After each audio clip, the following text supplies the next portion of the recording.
Financial planning ఎలా చేసుకోవాలి, ఎక్కడ డబ్బుల్ని ఇన్వెస్ట్ చేస్తే మంచి రిటర్న్స్ వస్తాయి, మ్యూచువల్ ఫండ్స్ పై వెబినార్ ఈ నెల 19-20న. హాయ్ హలో నమస్తే, welcome back to our channel. ఈరోజు మనతో ఉన్నారు స్టాక్ మార్కెట్ అనలిస్ట్ అయిన రామచంద్రమూర్తి గారు. ముఖ్యంగా అప్కమింగ్ డేస్లో బెస్ట్ పర్ఫార్మింగ్ స్టాక్స్ గురించి, అసలు అవి ఏ రీజన్స్ మీద పర్ఫామ్ చేస్తాయనే విషయాలు కూడా ఈరోజు ఎపిసోడ్లో తెలుసుకుందాం. Let's go. నమస్కారం రామచంద్రమూర్తి గారు. నమస్తే అండి. How are you sir? Fine sir, fine. Wonderful sir. So జనరల్గా స్టాక్స్ అనేవి అంటే ఈక్విటీ మార్కెట్ వాలటాలిటీ గురించి అందరికీ తెలిసిందే. తెలియని వాళ్ళకి ఏంటంటే హై అప్స్ అండ్ డౌన్స్ అనేవి ఉంటూ ఉంటాయి మార్కెట్లో. అవునండి. సో అప్కమింగ్ ఫ్యూ మంత్స్లో, మేబీ నెక్స్ట్ 2-3 మంత్స్లో బెస్ట్ పర్ఫార్మింగ్ స్టాక్స్ ఏవై ఉండొచ్చు, ఏ సెక్టార్కి సంబంధించినవి ఉండొచ్చు, ఎలాంటి ఫ్యాక్టర్స్ వాటిని ఇంప్లిమెంట్ చేస్తుంటాయి, ఇంపాక్ట్ చేస్తుంటాయి? Excellent question sir. ఎందుకంటే స్టాక్ మార్కెట్లో నాకున్న ఆల్మోస్ట్ 18 years ఎక్స్పీరియన్స్ ఉంది. సో ఇప్పుడు మార్కెట్స్ ఆల్ టైమ్ హైస్లో ఉన్నాయి. మొన్న లాస్ట్ వీక్ ఫాల్ అయినాయి కొంచెం కరెక్షన్స్ లాగా. సో ఇలాంటి టైంలో బెస్ట్ స్టాక్స్ ఏమున్నాయి అనేది మేము రీసెర్చ్ చేసి మీకు ఒక అప్డేట్ ఇస్తున్నాం. ఇదేంటంటే ఓన్లీ ఫర్ ఎడ్యుకేషనల్ పర్పస్ కోసం తీసుకోండి. మీరు కూడా అడ్వైస్ తీసుకొని మీరు డెసిషన్ తీసుకోవాల్సిందిగా కోరుచున్నాం. ఫస్ట్ ఏంటంటే ఇది ఓలా ఎలక్ట్రికల్ మొబిలిటీ. ఇది ప్రజెంట్ 100 రూపీస్ అలా ఉంది. ఇదేంటంటే గవర్నమెంట్ కూడా ఇవాళ జస్ట్ ఈవీకి మంచి డిస్కౌంట్స్ ప్రోత్సాహకాలు ఇస్తున్నారు. ఇదేంటంటే రీసెంట్గా ఐపీఓలో లాంచ్ అయింది. ఇది 80 రూపీస్ నుంచి 150 దాకా వెళ్ళి అక్కడి నుంచి ఇప్పుడు 100 రూపీస్ అలా వచ్చింది. సో ఓలా ఎలక్ట్రికల్ మొబిలిటీ అనేది ఇన్వెస్ట్మెంట్ చేసుకోవడానికి మంచి అవకాశం ఉంది. నెక్స్ట్ రాబోయే 2-3 మంత్స్లో రిజల్ట్స్ అది పర్ఫార్మెన్స్ అది బాగుంటాయి, ఎక్స్పెక్టేషన్స్ బాగున్నాయి. సో ఇదేంటంటే బై అండ్ డిప్స్ స్ట్రాటజీలో చూసుకోవచ్చు. సో ఇది 100 రూపీస్ అలా ప్రెజెంట్ ఉంది. సో టార్గెట్ ఏంటంటే 130 నుంచి 140 వరకు నెక్స్ట్ ఒక 2-3 మంత్స్లో వచ్చే అవకాశాలు ఉన్నాయి. ఆ తర్వాత ఏంటంటే లోదా గ్రూప్ అనేది రియాలిటీ సెగ్మెంట్లో ఉంది. రియాలిటీ ఏంటంటే మనకు తెలిసిన Lodha one of the top premium company. ఇది కూడా ప్రజెంట్ 1200 ఆ రేంజ్లో ఉంది. ఇది టార్గెట్ వచ్చి 1400 ఆ రేంజ్ వరకు వచ్చే అవకాశాలు ఉన్నాయి. ఓకే. సో నెక్స్ట్ వచ్చే 2-3 మంత్స్లో, ఎందుకంటే ఆల్రెడీ మొన్న రీసెంట్గా 1400 దాకా వెళ్ళి మళ్ళీ ఇప్పుడు 1200కి వచ్చింది. సో ఇండియాలో ల్యాండ్కి ఉన్న వాల్యూ అలాంటిది కాబట్టి ఇంకా గ్రో అయ్యే ఛాన్సెస్ ఉన్నాయండి. ఎందుకంటే ఇప్పుడు నెక్స్ట్ సెగ్మెంట్ అంతా కూడా కొత్తగా హౌస్ అది కొనుక్కునే వాళ్ళకి, ఎందుకంటే రిజర్వ్ బ్యాంక్ కూడా రెపో రేట్స్ తగ్గించి ఇంటర్నేషనల్గా. సో ఆ పాయింట్లో ఏంటంటే ఇప్పుడు ఈ యొక్క రియాలిటీకి మంచి స్కోప్ అది కనపడుతుంది. అలాగే ఈవెన్ తగ్గినా కూడా బై అండ్ డిప్స్ లాగా పెట్టుకోవచ్చు. ఆ తర్వాత మూడోది ఏంటంటే యాక్సిస్ బ్యాంక్ మనందరికి తెలిసిందే. ఇది one of the leading Indian banking సిస్టంలో. ఇదేంటంటే మొన్న 1450 దాకా వెళ్ళి తర్వాత లాస్ట్ క్వార్టర్లో 1150 అలా వచ్చి ఇప్పుడు 1260, 1270 దాకా వెళ్ళింది. ఇప్పుడు మొన్న రీసెంట్ ఫాల్లో వచ్చి 1230 అలా ఉంది. సో ఇది 1230 నుంచి 1200 మధ్యలో బయింగ్ చేసుకోండి. దీని టార్గెట్ వచ్చి 1300 నుంచి 1350 దాకా ఛాన్స్ ఉంది 2 మంత్స్లో. సో యాక్సిస్ బ్యాంక్ మనందరికీ బాగా తెలిసిన కంపెనీ అది. ఆ తర్వాత వచ్చి కంటైనర్ కార్పొరేషన్ ఆఫ్ ఇండియా, కాన్కార్. ఇది కూడా ఏంటంటే దాదాపు 1150 దాకా వెళ్ళి అక్కడి నుంచి మార్కెట్లో ఫాల్ అయ్యి ఇప్పుడు 900 ఆ రేంజ్లో సపోర్ట్ తీసుకుంది. 870, 880 మొన్న వచ్చింది. అక్కడి నుంచి ఇప్పుడు 920 అలా ఉంది. సో ఇది 900, 920 మధ్యలో బయింగ్ చేసుకోండి. దీని టార్గెట్ వచ్చి 970 నుంచి 1000 దాకా ఛాన్స్ ఉంది. ఎందుకంటే వీక్లీ చార్ట్స్ ఇవన్నీ కూడా పాజిటివ్స్ వచ్చాయి. ఆ తర్వాత ఏంటంటే భారత్ డైనమిక్స్ లిమిటెడ్, బీడీఎల్ కూడా మనం చూసాం ఈ లాస్ట్ 3-4 మంత్స్ నుంచి చాలా ఫాల్ అయింది. అది ఇక్కడ ఏంటంటే ఇప్పుడు 1100 దగ్గర సపోర్ట్ తీసుకుంది. సో ఇప్పుడు స్మాల్ క్వాంటిటీ ఇక్కడ అక్యుములేట్ చేయొచ్చు, ఎందుకంటే దాదాపు 1700, 1800 దాకా వెళ్ళి ఇప్పుడు ఫాల్ అయింది.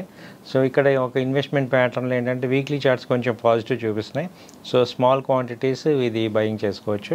సో ఇవి ఒక డిఫరెంట్ సెక్టార్స్లో 5 డిఫరెంట్ సెక్టార్స్లోంచి మంచి కంపెనీస్ మీకు తీసి అందిస్తున్నాం అన్నమాట.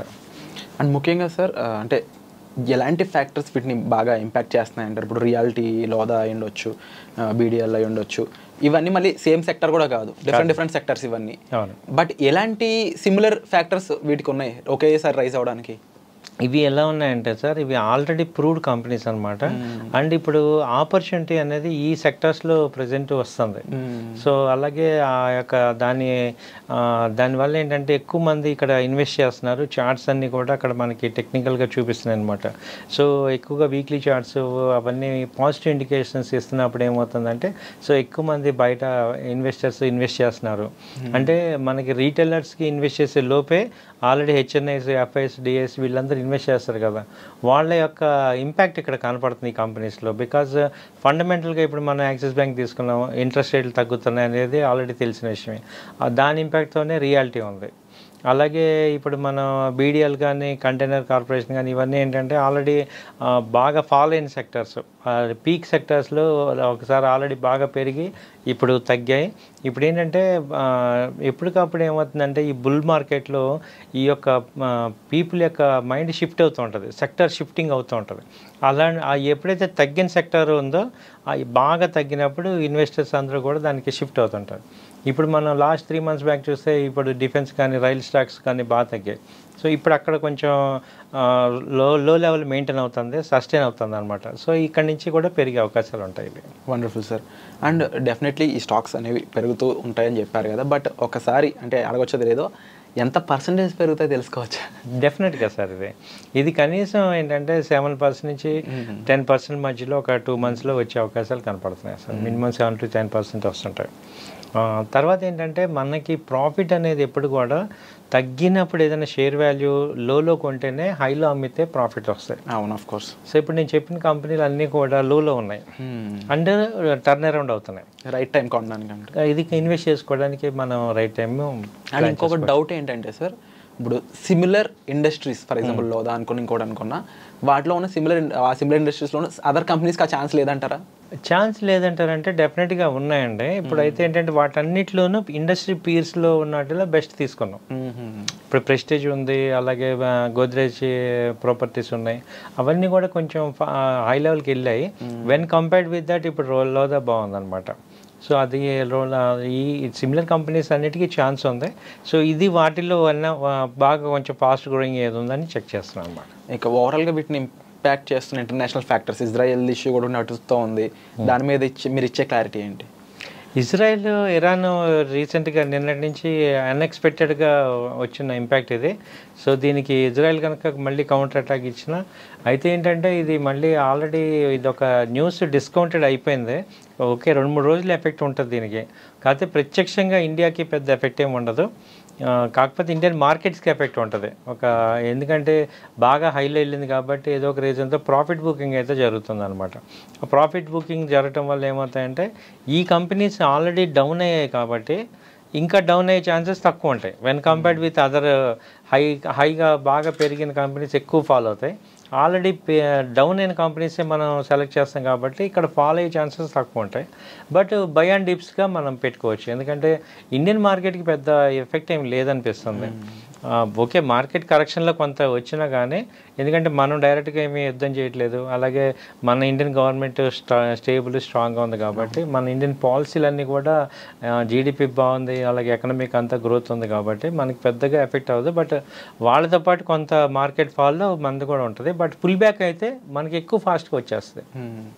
అండ్ కమింగ్ 2 months కాకుండా వీటి గ్రోత్ ఇయర్ లాంగ్ ఎలాగ ఉంటుంది? ఇంకా 3 months ఉంది ఇయర్ ఎండ్కి, లేకపోతే ఫైనాన్షియల్ ఎండ్కి ఇంకా ఒక 6 months అనుకుందాం పోనీ.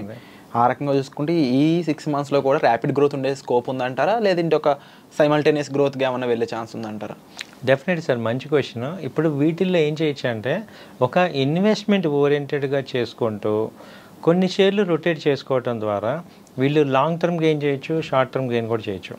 ఎందుకంటే మీరు బీడీఎల్ తీసుకోండి, దాదాపు 1700 నుంచి ఇప్పుడు 1100 వచ్చింది. ఇప్పుడు ఎంత పొటెన్షియల్ పైకి ఉంది ఒకసారి రివర్సల్ అయితే. సో ఒక 1 year ఉంచుకుంటానంటే మళ్ళీ ఆ లెవెల్కి, ఎందుకంటే ఆ డిఫెన్స్ ఆర్డర్స్ అన్నీ అలాగే ఉన్నాయి. ఇప్పుడు గవర్నమెంట్ ఎటు వీళ్ళకి ఇవ్వాల్సిన ఆర్డర్స్ ఇప్పుడు ఈ బడ్జెట్లో కూడా అంతే ఇచ్చింది. అయితే ఇప్పుడు ఏంటంటే ఇన్వెస్టర్స్ షిఫ్ట్ అవటమే, ఇంట్రెస్ట్ ఇటు షిఫ్ట్ అవ్వలేదు కాబట్టి ఇది ఉంది. కానీ కంపెనీ పర్ఫార్మెన్స్ బ్యాడ్ అయ్యి ఇక్కడ తగ్గలేదు. సో నార్మల్గా షిఫ్టింగ్ రొటేషన్ అవటం వల్ల తగ్గింది, కానీ ఓన్లీ పర్ఫార్మెన్స్ బాగాలేకపోవటం లేదా ఇదిలా ఏం లేదు. అందుకని వీటిని ఏంటంటే లాంగ్ టర్మ్ పాయింట్ ఆఫ్ వ్యూలో కూడా మంచి ఇన్వెస్ట్మెంట్కి అవకాశాలు ఉన్నాయి. ఇప్పుడు ఓలా ఉంది, ఇది ఎక్సలెంట్. మేము ఎక్స్పెక్ట్ చేసేది ఒక 3-4 years హోల్డ్ చేస్తే ఇది 600-700 దాకా కూడా వెళ్తుంది. సో అలాంటి కంపెనీలో మనం షార్ట్ టర్మ్ చెప్తున్నాం, బట్ కొన్ని షేర్లు మనం హోల్డ్గా లాంగ్ టర్మ్ కూడా హోల్డ్ చేయొచ్చు. ఇవి ఇబ్బంది లేదు. సో వండర్ఫుల్ ఇన్ఫర్మేషన్ ఇచ్చారు సార్. డెఫినెట్లీ వీటి పర్ఫార్మెన్స్ అనేది అప్కమింగ్ డేస్లో మనం చూస్తాను. అండ్ డెఫినెట్లీ మీకు ఎటువంటి డౌట్స్ ఉన్నా డిస్ప్లే అవుతున్న నెంబర్స్ కాల్ చేసి సార్ యొక్క మీరు గైడెన్స్ అనేది తీసుకోవచ్చు. సో వచ్చే ఎపిసోడ్లో మళ్ళీ కలుద్దాం. Thank you so much. Thank you అండి. నమస్తే అండి.